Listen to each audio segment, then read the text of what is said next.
Examine the following functions for continuity. ಇಲ್ಲಿ ನಮಗೆ f of x is equal x square minus 25 divide by x plus 5 ಈ expression ಕೊಟ್ಟಿದ್ದಾರೆ for x not equal to -5.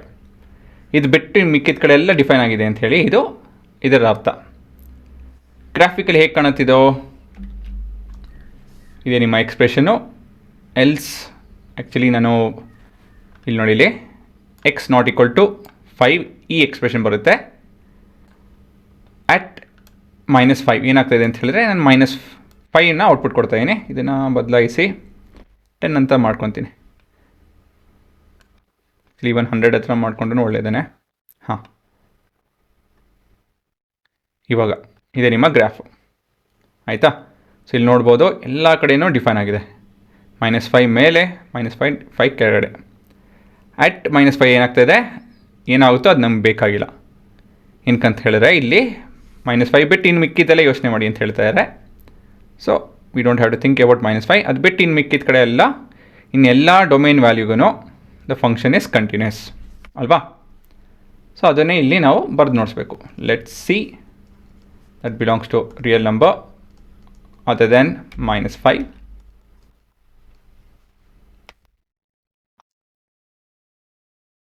Then limit f of x as x tends towards c is equal to limit x square minus 25 divided by x plus 5 as x tends towards c.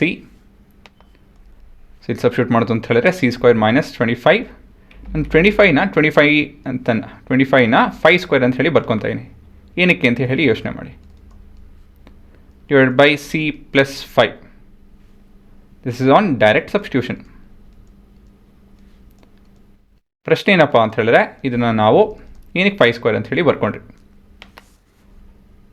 If you think about it, it's a square minus b square which is a plus b into a minus b ಫಾರ್ಮಲ್ಲಿದೆ. ಹಾಗಾಗಿ ನಾನು ಇದನ್ನು ಮತ್ತಿನ್ನು simplify ಮಾಡ್ಬೋದು. c plus 5 into c minus 5 divide by c plus 5. So ಇದು cut ಹಾಕ್ಕೊಳುತ್ತೆ. So this is basically c minus 5. ಮತ್ತು ಮುಂದೆ ಇವಾಗ ಎಫ್ ಆಫ್ ಸಿ ನೋಡಿ ಏನಂತ ಹೇಳಿ, c square minus 25 divide by c plus 5 which is equal to c minus 5, which in turn is ಇವೆಲ್ಲ ಪೂರ limit f of x as x tends towards c it's equal to this.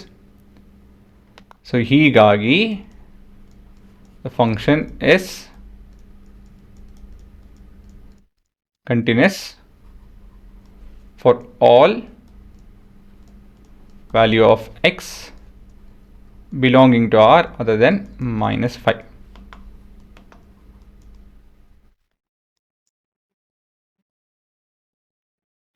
So ಇದೆ ನಿಮ್ಮ ಉತ್ತರ.